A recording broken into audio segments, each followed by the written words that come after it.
అందరికీ hi friends, welcome to my channel. ఈరోజు topic వచ్చి ప్లాటినా నాన్ సెల్ఫ్ ఇంజన్ అనమాట. దీనికైతే ఫుల్ బోర్డ్ చేయాలి. వాటర్ చూపించామని చెప్పేసి వాటర్ చూపించి మీకైతే ఓపెన్ చేసి చూపిస్తాను చూడండి.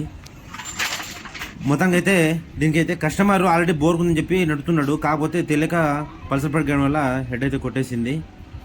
అలాగే తప్పకుండా మనకు ఇంజన్ అయితే చేయాల్సి వచ్చి కస్టమర్ అయితే తీసుకొచ్చాడు. విషయం కూడా చూడండి ఎలా గలీజ్ అయిపోయిందో. ఓకేనా, మొత్తంగా అయితే ఫస్ట్ ఆఫ్ ఆల్ మన ఛానల్ సబ్స్క్రైబ్ చేయండి, లైక్ చేయండి, షేర్ చేయండి, ఇలాగే సపోర్ట్ చేయండి.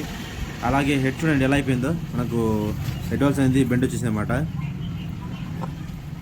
తప్పదు, ఇంకా మొత్తానికి అయితే ఓపెన్ చేసి ఫుల్ బోర్డ్ చేయాలి కాబట్టి ఓపెన్ చేసి మీకు ఒక్కొక్కటిగా చూపిస్తున్నాను చూడండి. అలాగే పిస్టన్ కూడా ఖరాబ్ అయిపోయింది. పిస్టన్ ఏమో కొంచెం మంచిగా ఉంది చూడడానికి, కాకపోతే మనకు స్మోక్ అయితే ఫుల్గా వచ్చేస్తుంది. ఎందుకంటే అలాగే హెడ్ కూడా పోయింది కాబట్టి పనిలో పనిగా ఫుల్ బోర్ అయితే చేయాలి. అలాగే మన ఛానల్లో ఏదైతే ఫుల్ బోర్ ఫిట్టింగ్ అయితే చూపిస్తానో అది కూడా చూసేయండి. ఓకేనా ఫ్రెండ్స్, ఇలాగే సపోర్ట్ చేయండి. కొత్తగా చూసి సబ్స్క్రైబ్ చేసుకోండి.